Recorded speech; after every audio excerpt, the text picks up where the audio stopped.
राजस्थान की केके गुप्ता कंस्ट्रक्शन निर्माण कर रही है, लेकिन दोस्तों निर्माण होने से पहले ही ये सड़क फिलहाल विवादों में गिर गई है। जो 133 करोड़ का जो रोड बन रहा है, लगभग मैं मान के चलता हूँ 50 से 60 करोड़ का इसमें भ्रष्टाचार हो रहा है, जिसकी जांच होना चाहिए। नमस्कार, द वॉचमैन पोस्ट में आपका स्वागत है और मैं हूं आपके साथ तबरेज़ अगवान। दोस्तों, नीमच में 4 लाइन हाईवे बन रहा है जिसकी लागत है तकरीबन 133 करोड़ रुपए। जी हाँ, जिसे राजस्थान की केके गुप्ता कंस्ट्रक्शन निर्माण कर रही है, लेकिन दोस्तों निर्माण होने से पहले ही ये सड़क फिलहाल विवादों में गिर गई है। जी हाँ, जो पेशे से इंजीनियर है और खासकर आम आदमी पार्टी के नेता है, वे लगातार इस सड़क को लेकर मुद्दे उठा रहे हैं। चाहे इसकी गुणवत्ता हो या टेक्निकल इश्यूज हो, उनको लेकर लगातार शहर में बात हो रही है। आज वही हमारे साथ मौजूद है। तमाम तरह की बात होगी इस सड़क को लेकर, जो शहर की जिसे मॉडर्न सड़क कहा जा रहा है, आने वाली पीढ़ियों के लिए बड़ी सौगात बताई जा रही है। आज उस सड़क की बात करेंगे और तमाम इश्यूज पर बात करेंगे। जी, स्वागत है आपका द वॉचमैन पोस्ट में। किस तरह के इश्यूज जो आपने उठाए हैं, खासकर टेक्निकली और गुणवत्ता को लेकर, और खासकर कई तरह के भेदभाव के आरोप भी लगे हैं, क्या मामला है, क्या मुद्दा है? सबसे पहले तो ये है कि जो 133 करोड़ की सड़क बन रही है नागरिकों की सुविधा के लिए, और कोई भी अगर रोड निर्माण होता है या किसी प्रकार का निर्माण कार्य होता है तो जनता की भलाई के लिए होता है। लेकिन इस सड़क से कहीं से भी नहीं लगता है कि जनता की भलाई का कोई ध्यान रखा गया है। अगर हम देखें तो सबसे पहले तो इसमें यह है कि खुदाई न करने के कारण ये जो पुराने मकान बने हुए हैं, दुकानें बनी हुई हैं, भाटखेड़ा से लेकर अपन देखें कि पूरा डुंगलाउदा फंटे तक, तो उस रोड को खुदाई न करते हुए इसको ऊपर उठा दिया गया। अब मैं आपके चैनल के माध्यम से पूछना चाहता हूं, मैंने ये मुद्दा भी उठाया है कि जब अगर इसकी सड़क की ऊंचाई ऊपर कर रहे हैं, क्या पुराने मकानों की छत हम ऊपर कर सकते हैं? क्या दुकानों की छत ऊपर कर सकते हैं? उनकी फ्लोरिंग ऊपर कर सकते हैं? किसी भी हालत में वो नहीं कर सकते, क्योंकि मकान बन चुके हैं और 1 स्टोरी, 2 स्टोरी, 3 स्टोरी बने। सबसे बड़ा इशू ये है कि इसमें जो लेवलिंग करना था, सर्वे नहीं हुआ है, और इस संबंध में मैंने 3 से 4 सीएम हेल्पलाइन भी डाली है। और यहाँ के जो राजेश जी बर्डे हैं, जो इसके एजीएम है एमपीआरडीसी के, उनको कई बार फ़ोन पे बात की, लेकिन जब तक फ़ोन पे की उन्होंने बोल दिया कि मैं इंजीनियर को भेजता हूँ। लेकिन आज तक जब से ये सड़क निर्माण कार्य चालू हुआ है, कोई भी इंजीनियर मेरे से आके नहीं मिला है और ना इस सड़क पे कभी देखने को मिला है। जब भी हम लोग फ़ोन करते हैं, वो ठेकेदार के इंजीनियर को भेज देते हैं और इंजीनियर भी अपने पेटी कॉन्ट्रैक्टर को भेज देता है, जिसको इस सड़क के नॉलेज नहीं रहता है। वो कहता है कि हमने तो कंट्रोल ले लिया, लेवलिंग ले ली और इसी हिसाब से हम लोग रोड बनाएंगे। तो मैं पूछना चाहता हूँ कि भाई किस ढंग से आप रोड बना रहे हो? जनता की सुविधा के लिए सड़क बनाई जा रही है या जनता को दुविधा में? और इसका बेहतर है कि जब हम लोगों ने इसकी आवाज़ उठाई थी तो अभी बीच में जरा सा पानी गिरा था गर्मी के मौसम में, तो देखा था कि कलेक्टर ऑफिस के जस्ट सामने ही वहाँ पर रोड ऊंचा बनने के कारण 36 नंबर स्कीम में जल भराव हो गया था, जबकि बारिश नहीं थी। तो बारिश में किस प्रकार से यहाँ जल भराव होगा ये हम देखते हैं। और चूंकि इसी एमपीआरडीसी ने पहले भी नीमच से मनासा तक सड़क बनाई थी, हम लोगों ने तब भी आवाज़ उठाई थी कि जो अपना इंदिरा नगर है और फवारा चौक है, यहाँ पे सड़क का नीचे बनाकर पानी की व्यवस्थित निकासी की जाए। लेकिन उन्होंने बात नहीं मानी और आज पूरा नीमच शहर जानता है, सारे प्रशासनिक अधिकारियों को मालूम है कि जब भी बारिश होती है, इंदिरा नगर में अंदर की मांगलिक भवन की तरफ जल भराव हो जाता है, जो धीरे धीरे निकलता है। फिर हम लोग अगर फवारा चौक से प्राइवेट बस स्टैंड तक की बात करें तो वहाँ 1.5 से 2 फीट पानी जमा हो जाता है। और ये एमपीआरडीसी की अदूरदर्शिता, वही स्थिति इस बारिश में इस पूरे रोड पे होने वाली है। ये मैं बार बार समस्या उठा रहा हूँ। दूसरी बात अगर हम करना चाहें गुणवत्ता की बात, तो नीचे जो एक्सकेवेशन होता है उसमें बोल्डर भरे जाते हैं, जिसमें लगभग 40 mm की गिट्टी डाली जाती है, और वो ब्लैक या अच्छी स्टोन की होना चाहिए, रेड स्टोन की होना चाहिए, जिसमें कि पानी एब्जॉर्प्शन नहीं करे। लेकिन यहाँ पर सस्ता चूँकि सुवाखेड़ा की गिट्टी उपलब्ध है और उसमें पानी का एब्जॉर्प्शन ज़्यादा होता है, क्योंकि वो लाइम स्टोन है, लेकिन उसमें पानी का एब्जॉर्प्शन, उसमें कई गुणवत्ता का ध्यान नहीं दिया जा रहा है। और आप देख सकते हैं कि वो साइड में जो गिट्टी पड़ी है सफ़ेद वाली, वो डाली जा रही है। वो 40 mm नहीं, 20 mm 30 mm के आसपास है और उसमें काफ़ी चूरी है। तो ये किस प्रकार से रोड बनेगा? उसके ऊपर फिर इन्होंने बेस बनाया है, उस बेस पे सीमेंट प्रॉपर नहीं डाली जा रही, जिसकी हम लोग देख सकते हैं कि ये गिट्टी अभी हमारे सामने निकली हुई है, पूरी गिट्टी यहाँ पर निकल चुकी है। फिर उसके बाद में इन्होंने जो कंक्रीट किया जा रहा है, उस कंक्रीट में कहीं पे भी जो सीमेंट की है, अभी हम देखेंगे 3 दिन पहले बना, इसमें भी माइनर स्क्रैचेस आना चालू हो गए हैं। और मैंने ग्वालटोली में देखा है कि वहाँ पर जो स्लेब डाली थी, तीसरा अगर हम समस्या की बात करें तो इसमें स्लेब जो डाली जा रही है उसमें प्रॉपर स्टील बार जो सरिया बोलते हैं वो नहीं बांधा जा रहा है, जिसके कारण इन फ्यूचर जब इस पे रोड चलेंगे या साइड में मकान है उनके यहाँ से कोई गाड़ी या कोई भी वाहन निकलेगा तो आने वाले समय में क्षतिग्रस्त होंगे। ऐसा ही एक उदाहरण ग्वालटोली में मंदिर के पास हुआ, जहां पर उस नाले में से जो छत थी वो बैठ गई थी, उसको तोड़ के और वापस से इन्होंने बनाई है। तो ये देखें कि हम लोग ये समस्याएं लगातार उठाते रहे हैं। इसकी गुणवत्ता के लिए हमने कलेक्टर साहब को भी फ़ोन किया, प्रशासनिक अधिकारियों को भी इंगित करवाएं, लेकिन बड़े दुख की बात है कि जनप्रतिनिधि हो या प्रशासनिक अधिकारी, जिला प्रशासन हो, इस ओर बिल्कुल ध्यान नहीं दे रहा। और उनके सामने ही, कलेक्टर ऑफिस के सामने जिस प्रकार से रोड बना है, और पूरे रोड में एक और समस्या आ रही है कि कभी भी कोई रोड बनता है तो साइड का रोड क्लियर करके एक तरफ पटरी क्लियर की जाती है और एक तरफ से रोड बनाया जाता है। लेकिन पिछले लगभग 1 साल से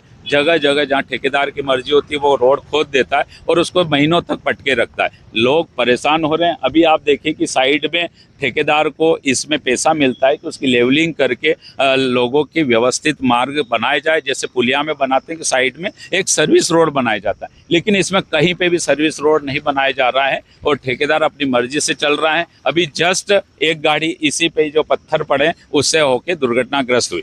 तीसरा सबसे एक और समस्या ये कि जब रोड खोदा जाता है 2 से 3 फीट जब खोद रहे हैं तो इसमें किसी प्रकार के संकेतक नहीं लगाए गए, जिससे रोज दुर्घटनाएं हो रही है। और इसी एमपीआरडीसी का देखो कि नीमच सिंगोली जो सड़क थी उसमें इन्होंने संकेतक नहीं लगाए थे, वहां व्यक्ति गिरा और उसकी असमय मृत्यु हो गई। तो ऐसे कहीं कारण है कि यह रोड गुणवत्ताहीन है और मुझे लगता है कि सब मिली भगत के कारण जो 133 करोड़ का जो रोड बन रहा है, लगभग मैं मान के चलता हूँ 50 से 60 करोड़ का इसमें भ्रष्टाचार हो रहा है, जिसकी जांच होना चाहिए। और इसकी जांच के लिए मैंने सीएम हेल्पलाइन पे भी कंप्लेंट्स की है और वहाँ लिखित में भी मैंने पत्र प्रेषित किए कि इस पूरे रोड की जांच होना चाहिए। जी, जैसा कि देखा जा रहा है कि 40 से 50% काम हो चुका है और जो ये समस्या है वो सामने दिख ही रही है आपके हिसाब से भी। तो क्या इतनी बड़ी मशीनरी, सरकारी साधन संसाधन लगाए हुए हैं, करोड़ों अरबों का ये प्रोजेक्ट है, तो क्या ये सुविधा साबित होगा भविष्य में या दुविधा साबित होगा? क्योंकि इसे तो पीढ़ियों की सौगात बताया जा रहा है। देखो, ये तो असुविधा होती है।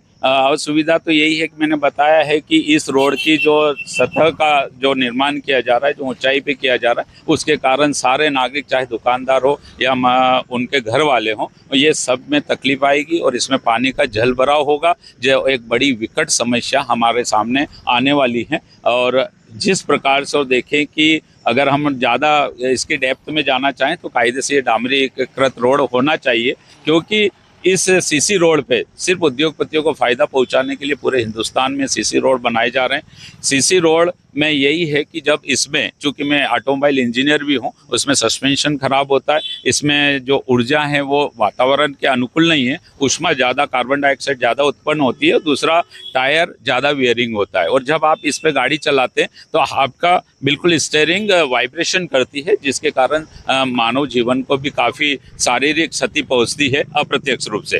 तो मैं बोलना चाह रहा हूँ कि ये रोड सुविधा तो नहीं होगा, ये जरूर है कि चौड़े रोड बन जाएंगे, लेकिन जब भी बारिश होगी इसमें जलभराव होगा और जलभराव के कारण लोग बारिश में परेशान हो जाएंगे, उनके घरों में जानवर घुसेंगे और पानी भी घुसेगा। एक बड़ा आरोप आप लगा रहे हैं, तकरीबन 50 करोड़ के भ्रष्टाचार का आरोप। इसमें आप जिम्मेदार किसको मानते हैं खास? इसमें जिम्मेदार मैं एमपीआरडीसी को मानता हूँ, यहाँ के जनप्रतिनिधियों को मानता हूँ, प्रशासनिक अधिकारी, क्योंकि आज तक इतनी सारी शिकायतें मेरे द्वारा तो की गई, बाकी आम जनता के द्वारा और भी लोगों के द्वारा की, ग्वालटोली में जब इस प्रकार का कार्य हो रहा था वहाँ पे भी की गई, लेकिन अभी तक किसी प्रकार की सुनवाई नहीं हुई है और न किसी प्रकार की यहाँ से टेस्ट के लिए कोई भेजे गए। तो आप ये देखें कि अगर जब इतनी सारी शिकायतें होने के बाद कुछ नहीं कर रहे, तो मुझे लगता है कहीं न कहीं इसमें बड़ा घोटाला है और बड़ा कोई न कोई राजनीतिक दबाव इनके ऊपर है।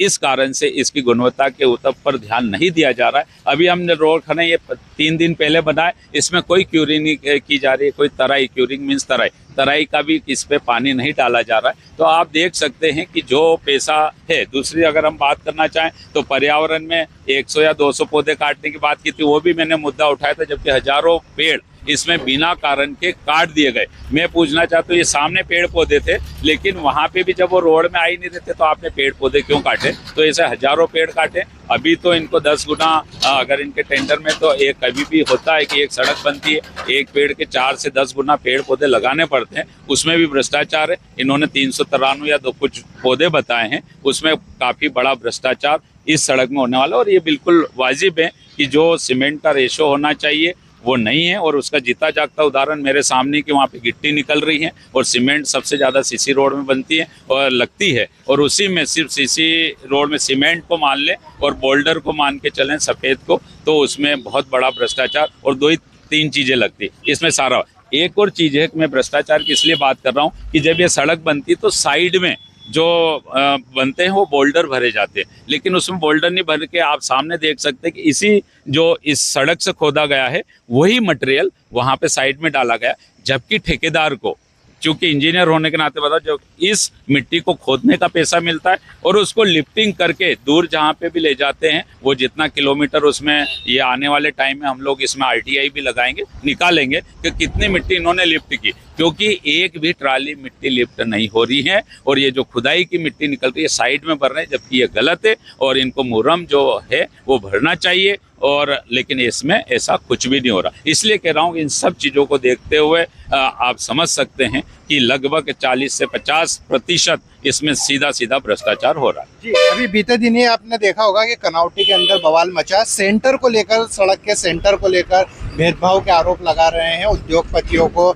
या जो धन्ना सेठ जिन्हें हम कहले उनको फायदा पहुंचाने का काम किया जा रहा है। किस रूप में बात कही जा रही है? इसमें तो मैं, आप जिस सड़क पे मैं खड़ा हूँ आप देख सकते हैं कि वहां से सामने से टर्न मारा गया है, और ये जो सड़क बनी है इस सड़क का ये 1.2 डिवाइडर आएगा, तो आप देख सकते हैं कि मात्र 4 फीट वो पुरानी सड़क बची है, जबकि उसका सेंटर अगर हम लोग 52 फीट दोनों तरफ से करते हैं तो उसका सेंटर यहाँ पे आता है। और ये इससे 0.6 इधर जाना था, तो ये जो एज है सड़क की वो एज यहाँ आना थी, ये 6 से 7 फीट इधर मारी गई है और वहाँ पे 15 फीट जगह छोड़ दी गई है। ये किस प्रकार के उद्योग, किस प्रकार से इस को छोड़ा गया है, ये सामने प्रतीत होता है कि वहां से बैंड क्यों दिया गया, तो अपने आप स्पष्ट प्रमाणित होता है कि ये उद्योगपति और जो बड़े बड़े प्लाट वाले हैं उनको फायदा पहुंचाया जा रहा है। ये सामने है, इसमें कहीं पे भी प्रमाणिकता की आवश्यकता है ही नहीं। अब इसमें किसने क्या भ्रष्टाचार किया, किसने किसको ओब्लाइज किया, ये जांच का विषय है जो प्रशासनिक अधिकारियों को और MPRDC को करना चाहिए।